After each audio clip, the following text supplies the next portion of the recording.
Chapter 1. When Arthur Pendragon was King of England, he fought a long war against the Duke of Cornwall. However, Arthur Pendragon finally decided to make peace with the Duke. The Duke and his wife, Igraine, came to the King's palace to discuss the plan for peace. Arthur Pendragon made his guests very welcome, and it seemed that there would soon be peace between the King and the Duke. Unfortunately, the King fell in love with the Duke's wife. He told her that he was in love with her and asked her to betray her husband. Igraine was very angry with Arthur Pendragon because she was in love with her husband. "The King wants to dishonour me," she told the Duke. "I think we should return to our own castle, where we will be safe from him." The Duke followed his wife's advice, and they left Arthur Pendragon's palace secretly. When the King learned that his guests had left so secretly, he was furious. He called his advisers together and asked them what he should do.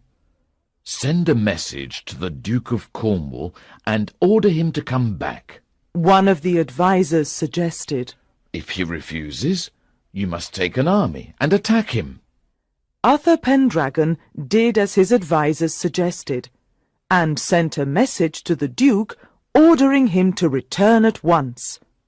The Duke refused to obey him. The King's army laid siege to the Duke of Cornwall's castle. Soon, however, Arthur Pendragon fell ill, and no one knew the cause of his illness. One of the King's knights, Sir Ulfius, was determined to find out what was wrong with the King. "What is the matter, sir?" he inquired. "Why have you fallen sick?" Arthur Pendragon sighed deeply. I'm sick for anger and love of Igraine," the King replied. "I'll never be well again." Sir Ulfius decided to seek out Merlin, the King's magician. He thought that Merlin might be able to help the King. "I know everything already," Merlin told him. "I can help him if he agrees to do something for me in return. Tell him that I will come to see him soon." Sir Ulfius hurried back to the King's tent with Merlin's message. "I've seen Merlin. He reported excitedly. He says he can help you, but in return you must agree to do something for him." "Where is he?" Arthur Pendragon asked quickly. Just then he looked up and saw that the magician was standing at the entrance to the tent. Come in," he cried excitedly. Merlin entered the tent and stood before the King. "I know everything," he told the King quietly. "I know that you're in love with Igraine. If you promise to do something for me, I'll help you." "I promise." Arthur Pendragon replied eagerly. "I'll do whatever you want, Merlin, if you can make Igraine love me." "Listen carefully," Merlin instructed him. "I'll use my magic to make you look like Igraine's husband. You can go into the castle tonight, and Igraine will think you are the Duke. You must tell her that you are tired, and she will take you straight into the bedchamber. You will lie beside her tonight, and she will treat you as if you were her husband." "Can you really do that?" Arthur Pendragon cried. Merlin smiled at the King's astonishment, and then he spoke seriously. "Igraine will have a child by you," he said quietly. "When the child is born, you must give it to me, and I will be responsible for looking after it. That's the promise you have to make me." "Very well." Arthur Pendragon agreed. "I'll make sure that Igraine's child is given to you when it is born." When evening fell, Uther Pendragon, Merlin and Sir Ulfius came out of the king's tent. The Duke was looking down from the castle walls when the three figures emerged. The Duke recognized Uther Pendragon, and he decided to come out from the castle to attack the king's army. He came out through a little gate in the castle wall and began to fight the enemy soldiers. He was killed before Uther Pendragon entered the castle. Everything went as Merlin had planned. Igraine thought that Uther Pendragon was her husband. She took him into the bedchamber, and they spent the night together. Merlin came to their bedside very early in the morning and woke the king. "You must go," he whispered urgently. "You must leave the castle before anyone else wakes up." Uther Pendragon dressed quickly and left the castle with the magician. Later that day, Igraine heard the news that her husband had been killed the evening before. She realized that the man who had come to her bed in the night was not the Duke. But who was he? She wondered. And why did he look like my husband? Igraine said nothing to anyone about the mysterious man who had come to the castle. She mourned her husband with great sadness because she had loved him deeply. She soon became aware that she was carrying the mysterious man's child. Still, she said nothing to anyone. A few months later, Uther Pendragon's advisers suggested that the king should make peace with Igraine. The Duke is dead. They reminded him. There is no cause for war between you and Igraine. Uther Pendragon agreed to make peace. He told Sir Ulfius that he was still in love with Igraine and that he wanted to marry her. I'll speak to her, sir, Sir Ulfius said. Sir Ulfius went and told Igraine of the king's proposal. She agreed to meet the king, and shortly afterwards they announced that they would be married. The marriage between Uther Pendragon and Igraine was a happy one. He told her that the mysterious man who had come to her bed on the night of the Duke's death was really himself. "So the child I'm carrying is really ours!" Igraine cried with delight. Chapter 2. Merlin went to see Uther Pendragon shortly before the child was born, to remind the king of the promise he had made.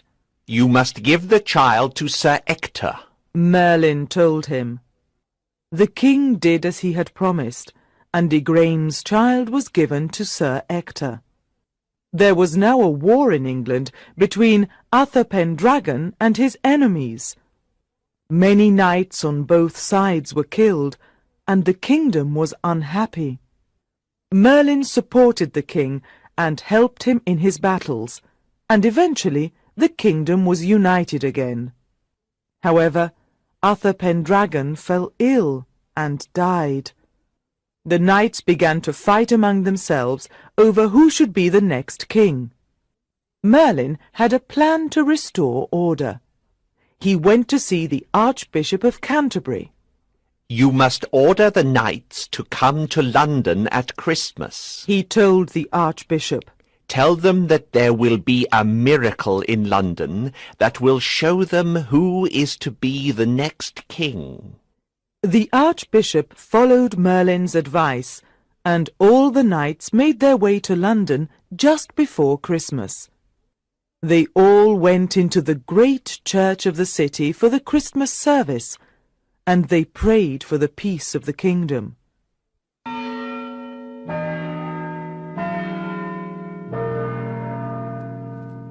When the service was over, the knights came out of the church.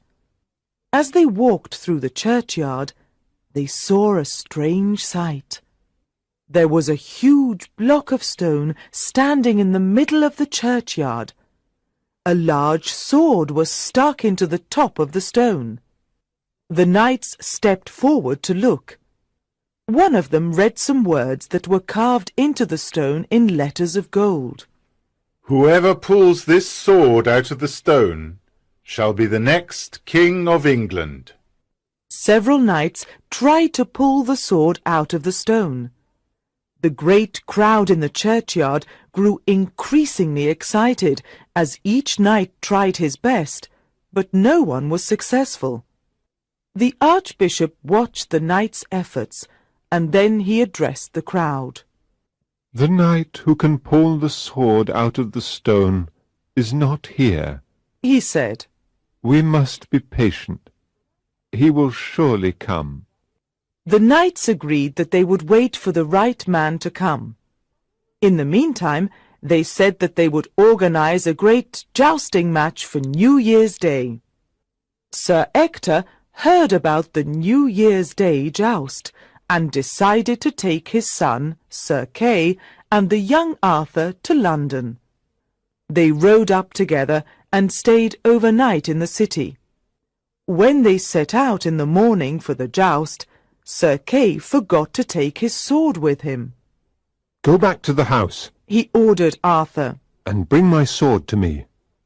Arthur turned back the way they had come and knocked on the door of their lodgings. There was no one in the house. Arthur did not know what to do. But then he remembered that he had seen a sword in the churchyard he had ridden past. I'll get that sword for Sir Kay, he said to himself. Arthur rode quickly to the churchyard and seized hold of the sword. He pulled, and the sword came away from the stone. Arthur carried it to the joust and gave it to Sir Kay.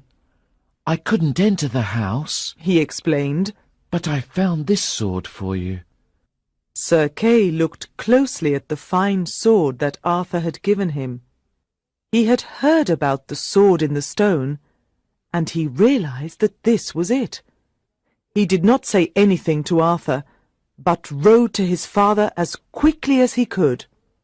This is the sword from the churchyard, father, he cried. I will be the next King of England. Where did you get this sword? Sir Ector asked. Arthur brought it to me, Sir Kay replied. Sir Ector called Arthur and asked him where he had found the sword. It was in the churchyard, Arthur told him. It was sticking out of a great stone. I pulled at it, and it came out of the stone. Sir Ector looked at Arthur for a moment. Then he knelt in front of the boy. Sir Kay knelt as well. What are you doing, father? Arthur cried. Why are you kneeling to me? You will be the next King of England, my lord, Sir Ector replied. Then he told Arthur and Sir Kay about Merlin. You are not really my son, he explained to Arthur. You were brought to me by Merlin when you were born. Sir Ector, Sir Kay, and Arthur returned to the churchyard together. Sir Ector told Arthur to put the sword back into the stone. Soon there was a crowd of knights in the churchyard. Each of them tried to pull the sword from the stone, and each of them failed. The only person who managed to pull it was the young Arthur. He is the rightful king! The people cried. Chapter 3. The first years of Arthur's reign were very difficult ones. There were many kings who did not want England to be a united country. They fought bitterly against Arthur. Slowly, however, Arthur's power increased. People began to see that he was a good king. There were always many visitors to Arthur's court, because people were keen to meet the young king. One day he received a visit from a queen, Morgan le Fay. She was a beautiful woman, and Arthur fell in love with her. She too fell in love with him. Arthur was sad when Morgan le Fay's visit came to an end. One day he was sitting by himself when Merlin approached. Merlin was disguised as a small boy. Why are you sad? The boy asked. I have reasons for being sad. The king replied. I know your reasons. The boy said sharply. I know all your thoughts. I also know that you are the son of Igraine and Uther Pendragon. Arthur looked at the boy in surprise. You're wrong. He told him. What makes you think that? I told you. The boy replied. I know more about you than anyone else. I don't believe you. Arthur said angrily. Merlin walked away from Arthur and came back a little while later, disguised as an old man. Why are you sad? The old man asked the king. I have many reasons for being sad. Arthur replied. And a boy has just been here telling me very strange things. The boy told you the truth, The old man said. Arthur looked at the old man in surprise. Yes, I know what the boy said. The old man told him. And it's all true. You're the son of Uther Pendragon and Igraine, and God is displeased with you, Arthur. He went on. Arthur was now very angry with the old man. Who are you? What are you trying to tell me? He cried in rage. I am Merlin. The old man said quietly. Suddenly he resumed his own shape so that Arthur recognized him. It's really you! You fell in love with Morgan Le Fay. Merlin told him. She is Igraine's daughter. You have given your own sister a child. That child, who will be called Mordred, will destroy you and all your knights. Arthur found it hard to believe what Merlin had told him. He sent for Sir Ulfius to find out the truth about his birth. Sir Ulfius confirmed what Merlin had said. Arthur still did not believe the story and sent for Igraine, who came to the palace with her daughter Morgan Le Fay. I do not know the truth, Igraine explained. I know I had a son, and that Merlin took him away as soon as he was born. But I don't know what happened to him, or where he is now. Your son is here, said Merlin to Igraine, pointing at Arthur. This is your son. The news that Arthur was Uther Pendragon's son spread throughout England. The knights now accepted Arthur as the legitimate king, and there was peace in England. Arthur lost his sword one day, and Merlin promised him a new one. The magician took the young king to a lake and asked him what he could see. Arthur looked, and he saw an arm holding a sword coming out of the lake. This will be your new sword, Merlin said. He told Arthur that the name of the sword was Excalibur, which means very sharp. One day, Arthur told Merlin that his knights wanted him to marry. It's a good idea, Merlin said cautiously. Have you thought of who you might marry? Yes, replied the king. I want to marry Guinevere, King Leodogrance's daughter. You remember him, don't you, Merlin? You told me how Uther Pendragon gave him the round table. Yes, said Merlin. I know who he is, and I remember when your father gave him the round table. But if you marry Guinevere... Merlin fell silent. What is it? Arthur asked eagerly. What will happen if I marry Guinevere? Merlin replied reluctantly. She will betray you. Neither man spoke for a moment. Then Arthur made up his mind. I'll marry her all the same, he announced. I love her. King Leodegrance was delighted when he learned that Arthur wanted to marry Guinevere. He began to think what he could give the couple as a wedding present. I'll give Arthur the round table that Uther Pendragon gave me. He decided. It holds 150 knights when it is full. I'll send him 100 knights as well. King Leodegrance sent the Round Table and 100 knights to Arthur's court. Arthur was very pleased at the magnificent gift, and he had a sudden idea. Go and find me another 50 knights, he instructed Merlin. I want the best knights in the kingdom for the Round Table. Chapter 4. The fame of King Arthur and his Knights of the Round Table spread, and many brave knights wanted to be part of the fellowship. There were many jousts and tournaments held at the king's court of Camelot. The best knight in Camelot was Sir Lancelot. He could defeat all the other knights in battle, and he was generous and courteous to everyone at the court. Queen Guinevere knew that Sir Lancelot was the best knight of the Round Table, and she delighted in watching him at the jousts and tournaments. Sir Lancelot and the Queen fell in love, and did everything they could to keep their love a secret. One day Sir Lancelot and his nephew, Sir Lionel, rode out from Camelot in search of adventure. It was a hot day, and Sir Lancelot soon became tired.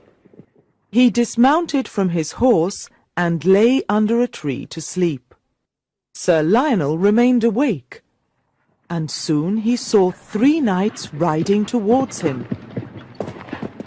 They were being followed by a single knight.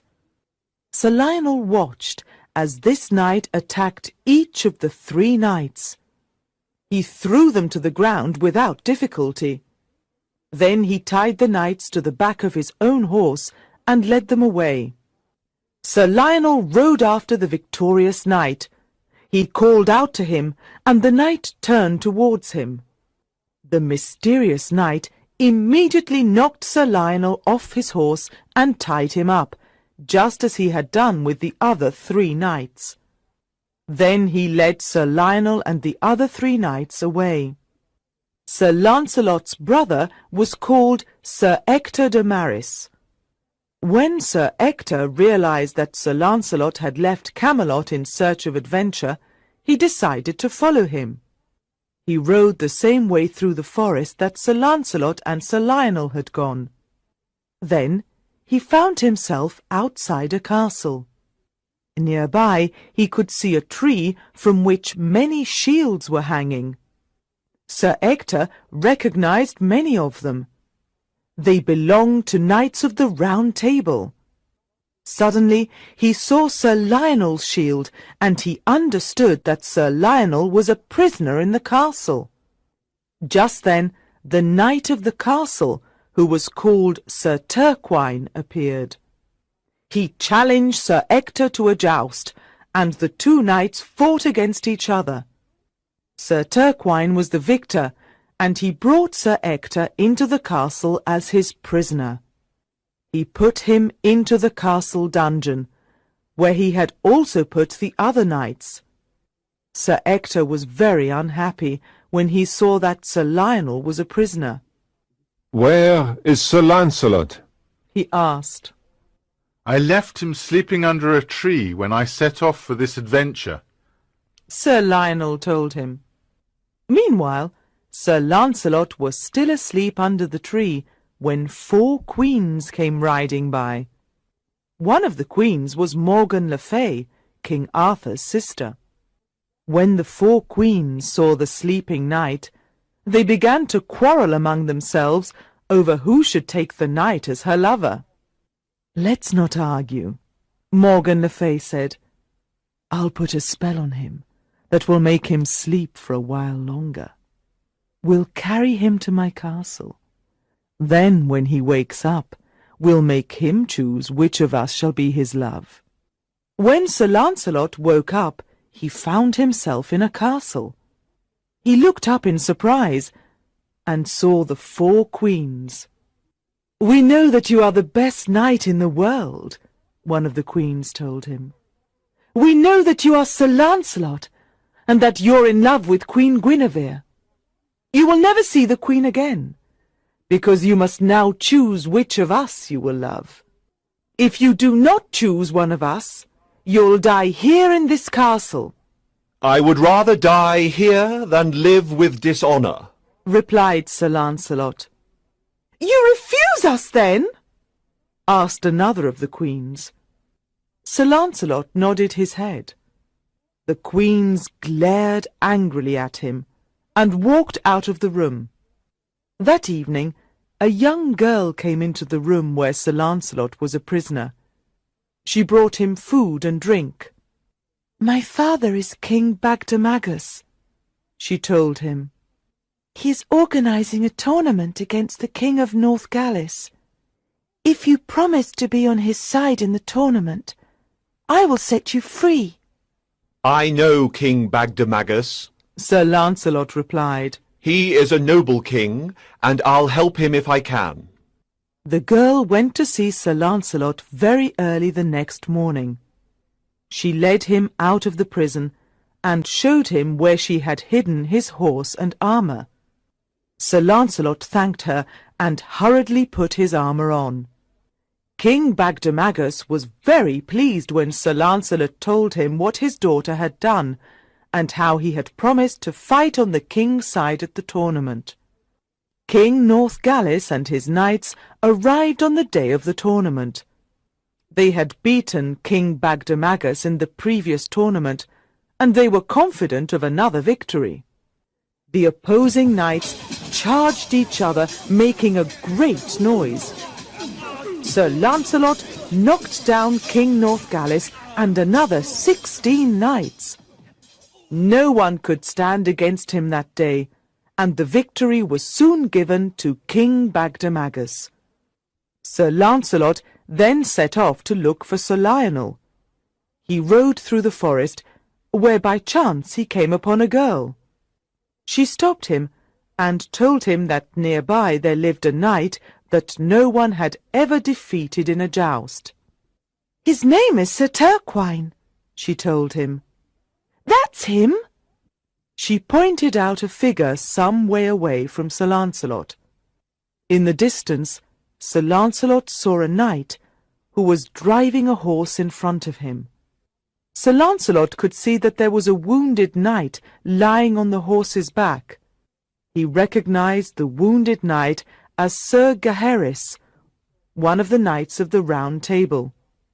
Sir Lancelot rode up to Sir Turquine and challenged him. Sir Turquine accepted the challenge eagerly. He had never been defeated in battle before, and he expected another victory. The two knights rode towards each other as fast as they could and pointed their spears. They collided, and both their horses fell to the ground. Both knights then stood up as quickly as they could and drew their swords. They fought for a long time, and both of them received dreadful wounds from the other's sword. Sir Turquine then paused to gather his breath and leaned on his sword. You're the most dangerous knight I have ever encountered, he said. You remind me of the one knight in the world that I hate the most. What is the name of this knight that you hate so much? Asked Sir Lancelot. He's called Sir Lancelot, Sir Turquine replied. He killed my brother, and I have sworn never to make peace with him.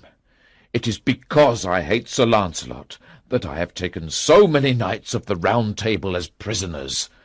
Then we can never be friends, Sir Lancelot replied, because I am the knight you hate most in the world. I am Sir Lancelot. The two knights resumed their battle once more. They fought for another 2 hours, until finally Sir Turquine made a mistake. He was very tired, and he lowered his shield. Sir Lancelot rushed towards him with his sword and killed him. Sir Lancelot then went into the castle and freed all of Sir Turquine's prisoners. Chapter 5. And so the years passed. Sir Lancelot and the Queen continued their love affair. Many knights suspected what was happening. Very few of them, however, discussed the scandal openly. They were afraid of Sir Lancelot, and they did not want to wound Arthur. One evening, Sir Gawain and his brothers were talking together in a corner of the great hall. Sir Agravain suddenly began to talk loudly about the affair. "I'm ashamed of us all," he said. "We all know what is happening between Sir Lancelot and the Queen. It's a disgrace to the Round Table." You're right. Agreed Sir Mordred eagerly. We should do something about it for the king's honour. What do you care about the king's honour? Sir Gawain asked Sir Mordred angrily. You just want to cause trouble. "I'm going to speak to the king. Sir Agravain announced. I'm going to tell him everything." Sir Gawain looked at his brothers sadly. He loved the Round Table, and he was very loyal to Arthur. If you speak to the king, He warned Sir Agravain. you'll destroy the whole Round Table. I agree. Said Sir Gaheris. You mustn't do it. Sir Gareth looked angrily at his brothers, Sir Agravain and Sir Mordred. He rose to his feet and walked away. Sir Gaheris and Sir Gawain also rose and followed him. Arthur had heard the angry voices and the noisy argument. He walked over to Sir Agravain and Sir Mordred. What was all that shouting about? He asked. "We were discussing Sir Lancelot and the Queen," replied Sir Agravain. King Arthur sighed deeply. He knew what was coming. He had been told years before by Merlin that Queen Guinevere would betray him. He loved Guinevere, and Sir Lancelot was his favourite knight of the Round Table. People have talked about Sir Lancelot and the Queen before, He said warningly. but you know how good a knight Sir Lancelot is. He would kill anyone who made such an accusation. "I have a plan. Sir Agravain said. You are going hunting tomorrow morning. He reminded Arthur. I want you to stay out all day, and then send a message to the Queen that you will sleep away from the castle. Sir Lancelot is certain to go to the Queen's room tomorrow night, if he thinks you are not in the castle. I'll be waiting for him with Sir Mordred and 12 other knights. We'll catch them together." Very well. Agreed King Arthur. I'll stay away from the castle tomorrow night, as you suggest. The next morning the king went hunting. He sent a message to Guinevere in the afternoon, telling her that he would not return to the castle that night. As evening fell, Sir Lancelot told Sir Bors that the Queen had sent for him. Don't go. Sir Bors said quickly. Sir Lancelot looked at his friend in surprise. What do you mean? He asked coldly. I told you the Queen has sent for me. Do you expect me to disobey her? Be careful. Sir Bors warned. Sir Agravain has been watching you recently. Please, be careful. Sir Lancelot walked to the Queen's room. He took a sword with him, but he was not wearing any armour. He knocked on the door and entered silently. After a few minutes, footsteps could be heard in the corridor outside the Queen's room. Sir Agravain banged heavily on the door. "Come out, traitor knight! He cried loudly. Come out from the Queen's room, Sir Lancelot!" Guinevere looked desperately at Sir Lancelot. "What shall we do?" she cried. "If they catch you in here, they'll kill you, and they'll burn me at the stake." Sir Lancelot picked up his sword. Listen to me, He said to the Queen. They may kill me, but my friends here at the court will save you from the stake. You won't burn because of me. Sir Bors will protect you, my lady. The banging on the door continued. "Come out, Sir Lancelot!" Cried Sir Agravain. Come out, traitor knight! Shouted Sir Mordred. Sir Lancelot opened the door of the room just wide enough for one knight to enter. A figure in full armour rushed in and attacked Sir Lancelot. Sir Lancelot struck the knight a great blow on the head with his sword, and the man fell to the ground dead. Then Sir Lancelot closed the door. He stood over the knight's body and began to remove his armour.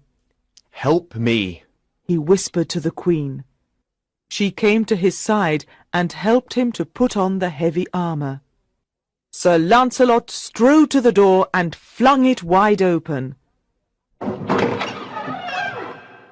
Sir Agravaine, Sir Mordred, and the remaining 11 knights attacked him fiercely. Sir Lancelot struck them down one by one, until only Sir Mordred was left alive. He was wounded, and he suddenly fled. Sir Lancelot went back into the Queen's room. "This is the end of everything for us," he told her sadly. "The king will be my enemy from now on. I've killed 13 knights of the Round Table." "You must go while you can," Guinevere told him. "It's not safe for you here." "You're in danger too," Sir Lancelot said. "Why don't we escape together?" "No," the Queen replied. "I shall stay here at the court. If they try to burn me at the stake, I'm sure you'll come to save me." Chapter 6. Sir Lancelot made his way quickly from the Queen's room to Sir Bors. "Now King Arthur will go to war against me," he said sadly. Against you and all your friends. Sir Bors added. There are many knights who will take your part in the quarrel. "It means the end of the Round Table," Sir Lancelot told him. Sir Mordred went to tell King Arthur what had happened. 13 knights! He shouted angrily. "Sir Lancelot has killed 13 knights of the Round Table!" 13? The king cried in astonishment. Arthur was heartbroken at the thought that he and Sir Lancelot were now enemies. He knew that Sir Lancelot was the best knight in the world. He also knew that many of Sir Lancelot's friends would join him in the war. Then he remembered the Queen. He would have to give the order for her to be burnt at the stake. She had been caught with Sir Lancelot, and the law was clear about what should happen to her. Sir Gawain tried to persuade King Arthur not to be too hasty in judging the Queen. She may be innocent. He argued. Perhaps they've done nothing wrong at all. Besides, he added, if anyone accuses the Queen, Sir Lancelot will fight for her. He will not fight for the Queen again, King Arthur said bitterly. Sir Lancelot relies too much on his strength and skill as a knight. But I have decided to apply the law in this case. The Queen was caught by Sir Mordred and the other knights. She will burn at the stake. And if I capture Sir Lancelot, he too will die a terrible death. Then I hope you never find him, Sir Gawain said. How can you defend him? King Arthur asked angrily. Don't you mind that he killed one of your brothers and wounded another? Sir Agravaine was a good knight, Sir Gawain admitted. but I warned him not to go to the Queen's room with Sir Mordred. I told them they were in the wrong. The day of Guinevere's execution arrived. King Arthur asked Sir Gawain to escort the Queen to the place of execution with his brothers, Sir Gaheris and Sir Gareth. No, my lord, Sir Gawain replied. I refuse to go to the execution of such a noble queen. King Arthur bowed his head. He was secretly proud of Sir Gawain's response to the order. At least tell Sir Gaheris and Sir Gareth to be there, he said sternly. Sir Gaheris and Sir Gareth agreed to escort the Queen, but they refused to wear their armour. We will go as men of peace, they said. The Queen was taken to the place of execution, and the fire was prepared. There was a crowd of knights around the Queen, some of them armed, and some not. Suddenly there was a great shout and the sound of horses approaching at a gallop. Sir Lancelot rode furiously towards the Queen. He took out his sword and attacked the knights who were surrounding her. He fought fiercely and killed many members of the Round Table. He even killed the two unarmed knights, Sir Gaheris and Sir Gareth. Sir Lancelot killed them without noticing who they were, or that they were unarmed. Sir Lancelot came up to the Queen and threw a cloak around her shoulders. Then he pulled her onto his horse and rode away.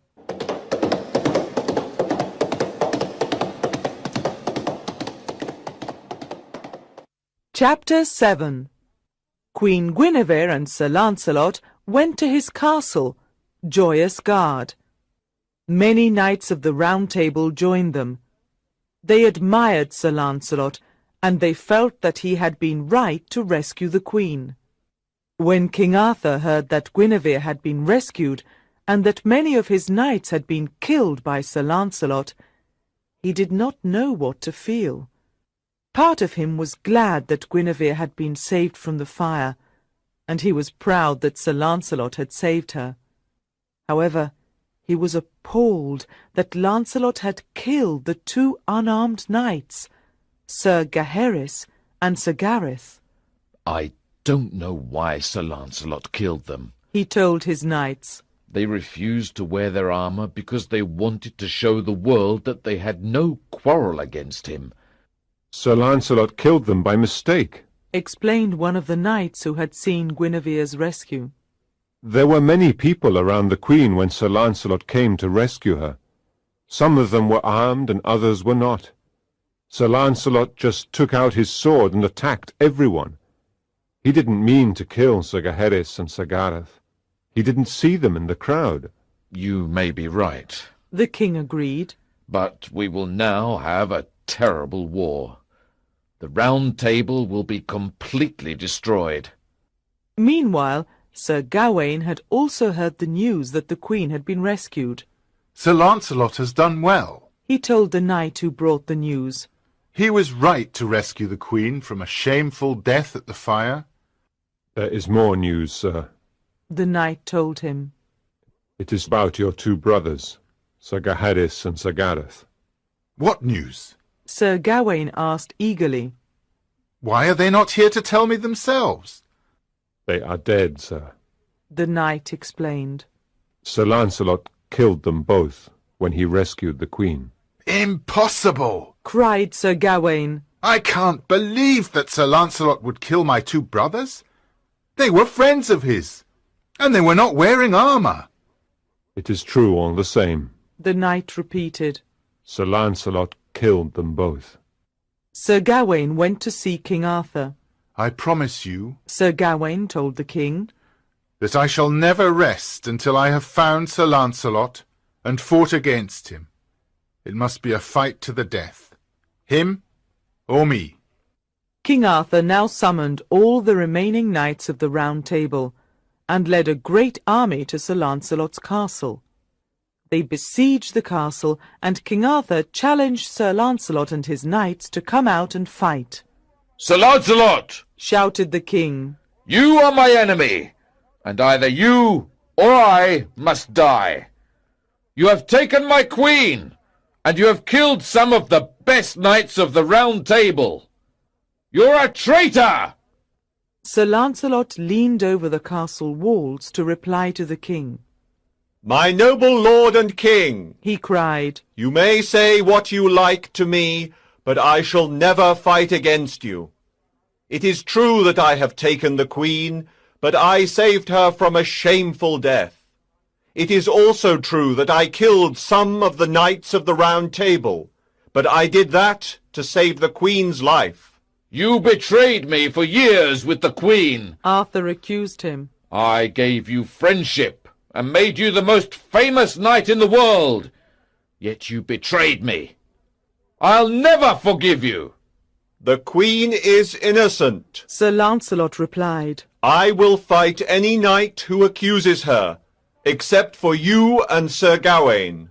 Enough fine words, traitor! cried Sir Gawain. Come out from the castle and fight! Chapter 8. Sir Lancelot did everything he could to avoid a battle with King Arthur, but it was inevitable. Sir Lancelot's own knights within the castle of Joyous Gard told him that he had to fight. We cannot stay inside the castle forever, they argued. Sir Gawain will never let the king make peace with you. Therefore you must go out and fight them. Sir Lancelot went to the castle walls again and tried to persuade King Arthur and Sir Gawain not to take part in the battle. I beg you both to stay away from the field tomorrow, because I do not want to harm either of you, he told them. Sir Gawain replied contemptuously to this message. The king has led us here to fight you, He shouted. and he will not stay away from the battle. And neither will I. He went on proudly. You killed my brothers, Sir Lancelot, and I will never rest until one of us is dead. The battle between Sir Lancelot's knights and the knights of King Arthur was very fierce. Many knights were killed or wounded on both sides. King Arthur rode into the battle, determined to find Sir Lancelot and fight with him. At last he found him and charged with his spear. Sir Lancelot defended himself against the king's attack, but would not endanger the king's life by attacking him. Everyone saw that Sir Lancelot was trying to save Arthur. Sir Bors saw what was happening and rode to attack the king. He charged and knocked him to the ground. Then Sir Bors drew out his sword and stood over the king.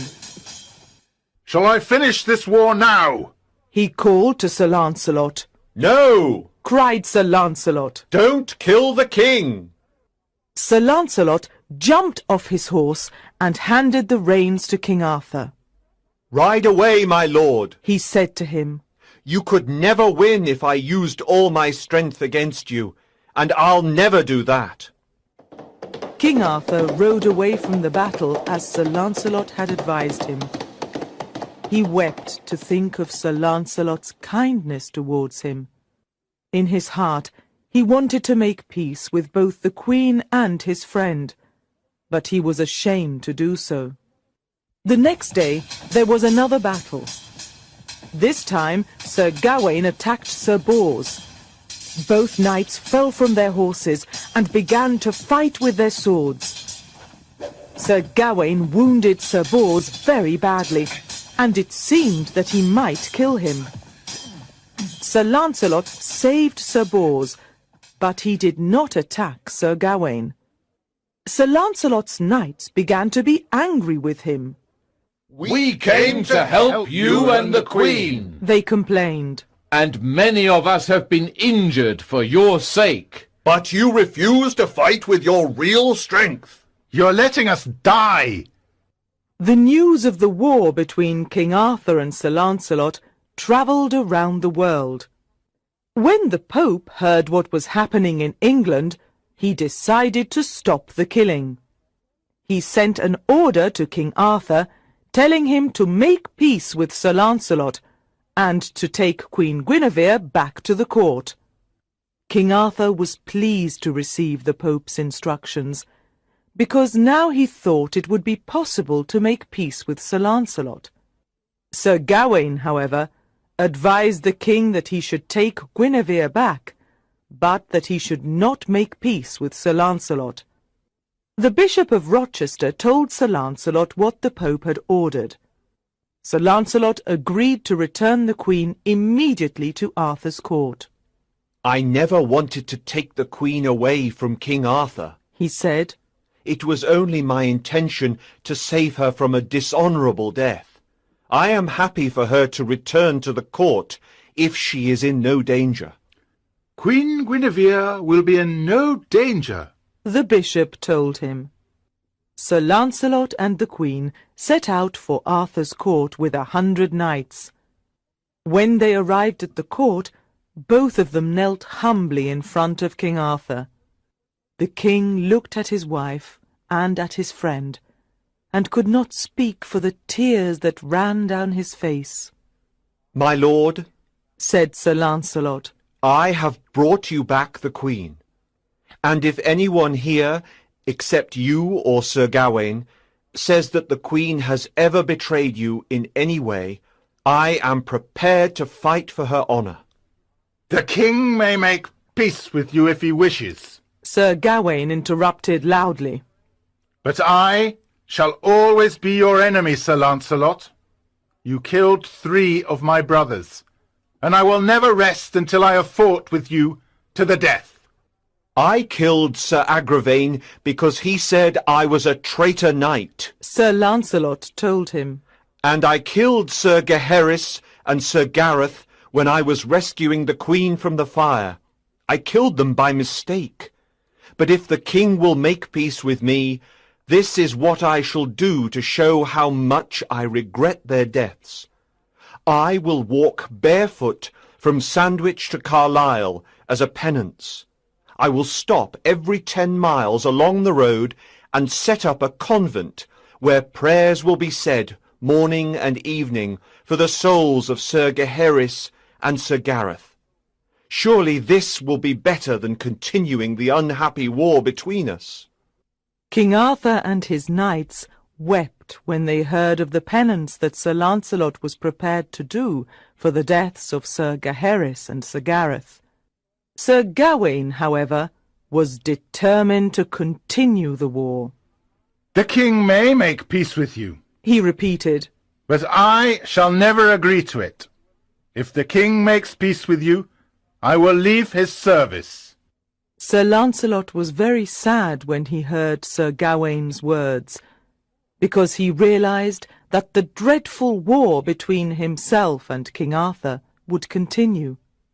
He turned silently and left the court. King Arthur looked at Sir Lancelot as he walked away, and his heart nearly broke for sadness at the thought of his friend. Sir Lancelot returned to Joyous Gard and spoke to the knights who had taken his part in the war. "I must leave England," he told them, "and I shall never see King Arthur or the Round Table again." We took your part in the quarrel with King Arthur. the knights replied. "And we cannot go back to him and the Round Table now." We prefer to stay with you. "Then we must go to France together. Sir Lancelot decided. I have land there, and I will give each of you a portion of it." Chapter 9. Sir Lancelot and his knights travelled to France, and they settled there on the land that belonged to Sir Lancelot. Meanwhile, King Arthur gathered together a great army to pursue Sir Lancelot. Before he left for France, the king appointed Sir Mordred chief ruler of England. The news that King Arthur had landed in France quickly reached Sir Lancelot and his friends. You see how the king and Sir Gawain are determined to destroy you? Sir Bors said. We must fight them if there is to be peace. "King Arthur is the noblest king in the world," replied Sir Lancelot. "He is also my friend, and I don't want to fight him. We will try to make peace with him." Sir Lancelot sent a young girl into King Arthur's camp with a message of peace for the king. She spoke so movingly of Sir Lancelot's desire to be the king's friend that King Arthur could not reply. Most of his knights were also moved by what she said, and they would have been willing to go home in peace. Sir Gawain, however, would not let King Arthur make peace. Sir Lancelot was sad when he heard that the war would go on. He took his knights into the city of Benwick, and there they waited for King Arthur's army. The city was soon besieged by King Arthur's army. Every day there was fighting between Arthur's knights and those of Sir Lancelot. But Sir Lancelot himself refused to come out of the city to fight. King Arthur is the noblest king in the world, and he used to be my friend. He explained to his men. I will never fight against him. The siege lasted for nearly half a year, and the knights on both sides were exhausted. One day, Sir Gawain rode to the city walls and shouted a challenge to Sir Lancelot. Why are you hiding like a coward? He cried. Come out and fight, you traitor! Sir Lancelot's knights heard Sir Gawain's challenge, and they were ashamed. You must fight, Sir Gawain! They told him. You cannot let him call you a coward and a traitor! Sir Lancelot sighed deeply. He knew that he would have to fight now, or lose his honour forever. He called for his armour. He then leaned over the city walls and shouted a message to King Arthur. You have pursued me into France and besieged this city for 6 months. He cried. I have been patient because I did not want to fight you. But Sir Gawain has called me a traitor and a coward, and I am forced to defend myself against what he says. Sir Lancelot rode out of the city towards Sir Gawain. King Arthur's army stood behind Sir Gawain, and Sir Lancelot's knights stood behind their leader. Sir Gawain and Sir Lancelot charged towards each other with a noise like thunder. Their spears clashed together, and they fell from their horses to the ground.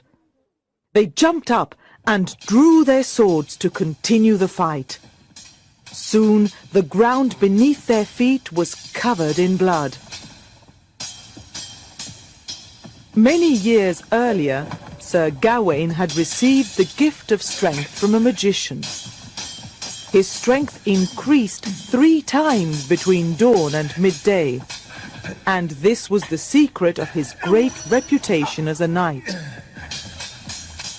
Sir Lancelot noticed that his adversary's strength was increasing all the time, and there was little he could do against him. Sir Lancelot defended himself against Sir Gawain as best he could, but he began to wonder if the other knight was too strong for him. Sir Gawain advanced all the time, and he wounded Sir Lancelot very badly. The 2 knights fought all morning, and still Sir Gawain seemed to be winning.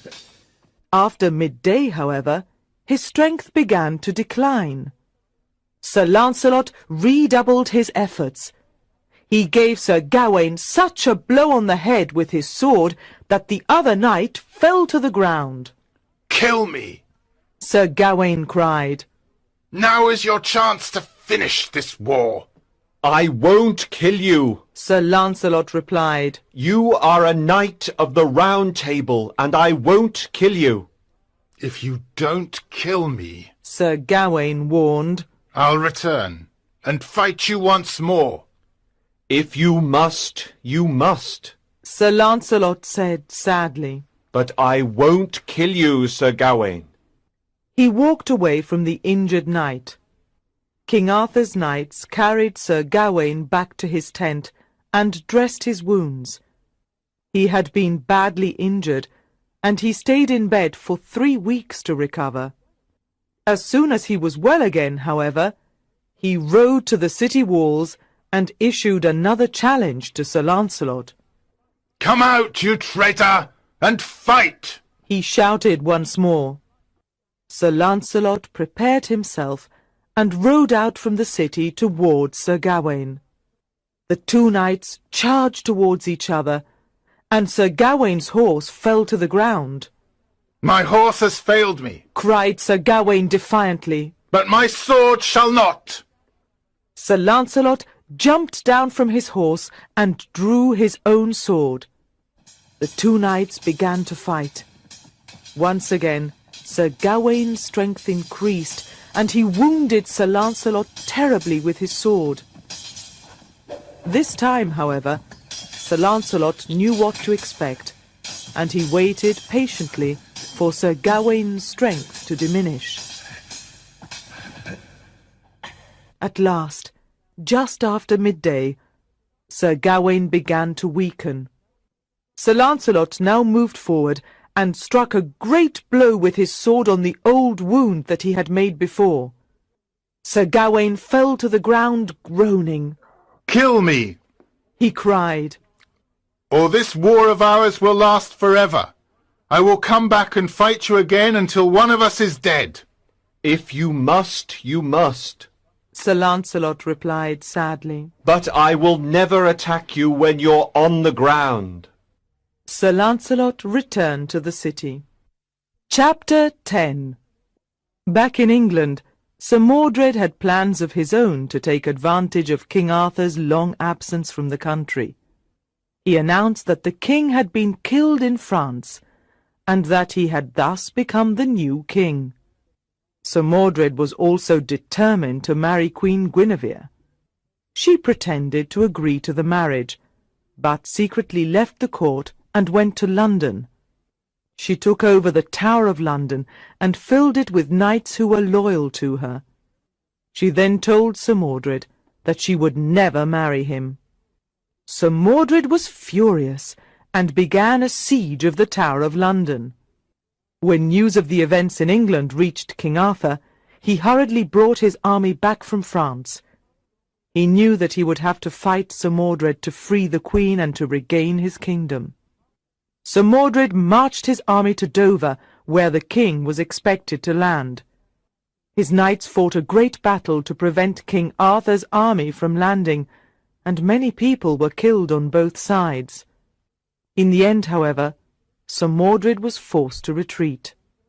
Although Sir Gawain fought bravely alongside King Arthur, he was badly wounded in the fighting. "I'm going to die," he told King Arthur. "but there is something I want to tell you before I do. All of this trouble is my fault, because I would not forgive Sir Lancelot for the deaths of my brothers. Now, I see that I was wrong. I should have advised you to make peace with him, for he has always been loyal to you and to the Round Table." Sir Gawain then called for ink and paper, and wrote a letter to Sir Lancelot.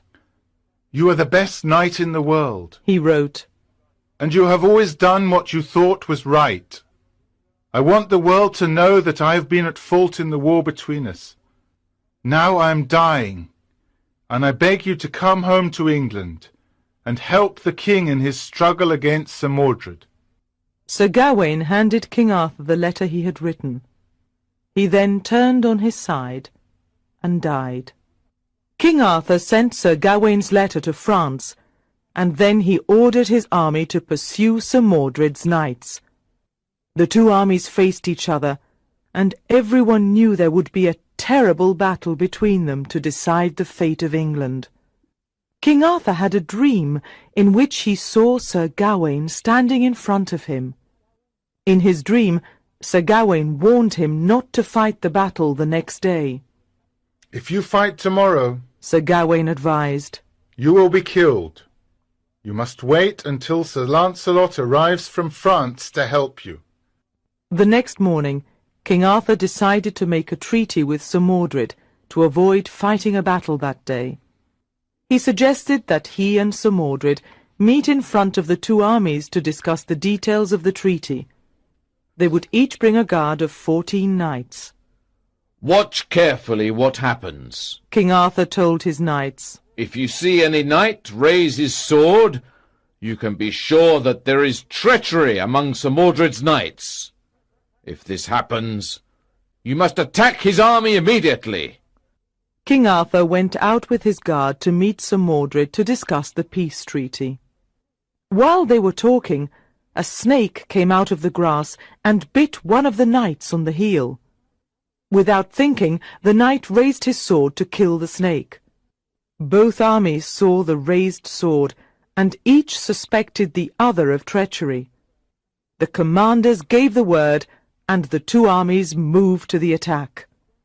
When King Arthur saw that the two armies were moving towards each other, he rode back quickly to his own army with the 14 knights who made up his guard.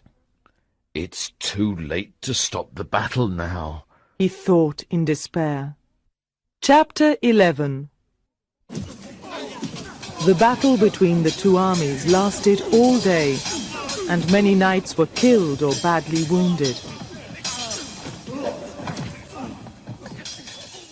King Arthur rode around the battlefield all day, looking for the treacherous Sir Mordred.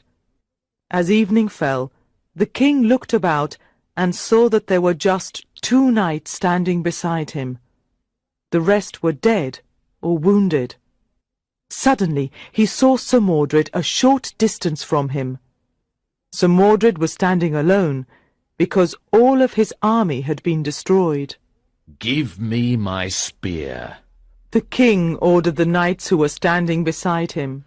I can see Sir Mordred, the traitor, over there, and I'm going to kill him.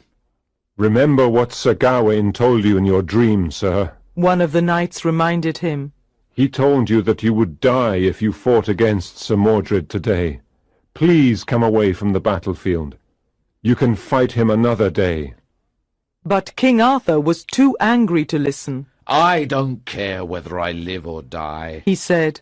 so long as that traitor, who has destroyed all my knights, dies today. The king seized his spear and ran towards Sir Mordred. He raised his sword high in the air and plunged it into Sir Mordred's side. Sir Mordred staggered, recovered himself for a moment, and brought his sword down onto the king's head. Then the traitor fell to the ground dead. King Arthur groaned and slid to the ground too. His 2 knights rushed to his side. There was blood flowing from the wound to his head. Help me. Take me away from here. King Arthur ordered them. I can't stand up. The 2 knights lifted the king gently to his feet, but the effort was too great for one of them. His own wounds were very serious, and he dropped the king and fell to the ground. Now there are just 2 of us. King Arthur said sadly to the remaining knight. Help me, Sir Bedivere. Sir Bedivere carried the king towards the lake, and laid him down on the ground. Take Excalibur, my sword, and throw it into the water. The king commanded him. Sir Bedivere took the king's sword and walked to the edge of the lake. He did not want to throw the precious sword into the water, where it would be lost forever. So he hid it under a tree and returned to the king. What did you see when you threw the sword into the water? Asked the king. I saw nothing but the wind and the waves, Replied Sir Bedivere. You're not telling me the truth. King Arthur told him. Go and throw the sword into the lake, as I told you to. Sir Bedivere went back to the lake and picked up Excalibur. Once again, however, he was reluctant to throw it into the water. He hid it for the second time, and then returned to the king. What did you see when you threw Excalibur into the water? King Arthur asked him again. I saw nothing but the wind and the waves, my lord. Replied Sir Bedivere again. Now King Arthur was angry. Are you a traitor too? He cried weakly. Go again and do what I have commanded. You've already delayed too long, and I may die as a result. Sir Bedivere went to the place where he had hidden Excalibur. He took hold of the sword and threw it as far as he could into the water. He watched as the sword flew through the air, and then he saw an arm come out of the water and catch it. Sir Bedivere ran excitedly back to the king. What did you see when you threw Excalibur into the water? King Arthur asked him again. I saw an arm come out of the water and catch the sword. Sir Bedivere told him. Carry me to the water's edge, The king said. Sir Bedivere lifted the king onto his back and carried him to the edge of the lake. They saw a boat coming towards them across the water. Inside the boat there were several ladies and a queen. Now Put me into the boat. commanded the king. Sir Bedivere lifted the king into the boat, and the ladies made him as comfortable as they could. The boat moved away from the edge of the lake. Sir Bedivere was heartbroken when he saw the king taken away from him. He was the last knight of the Round Table, and he was alone in the world. What about me? He cried in desperation. What shall I do, my lord? You must do as best you can. He heard the king's voice tell him. I am going into the Vale of Avalon to be cured of this terrible wound. But if you hear no more about me, then pray for me, Sir Bedivere. Sir Bedivere walked away from the lake into the forest. He walked all night, and in the morning he came to a hermitage. He went into the chapel, and there he saw the hermit praying in front of a new tomb. Sir Bedivere was full of dread when he saw the tomb. Whose tomb is that? He asked the hermit. The hermit rose to his feet. I don't know who is buried here, He answered. but I can guess. At midnight last night, some ladies came here with the body of a man. They offered me money to bury him, and a large sum of money to say prayers for his soul. It's the king! Cried Sir Bedivere in despair. Some people, however, do not believe that King Arthur died of his wounds. They think he was taken to the Vale of Avalon and was successfully cured of his injuries there. Other people say that he died, but that the words written on his tomb promised that he would return. Hic jacet Arturus, rex quondam, rexque futurus.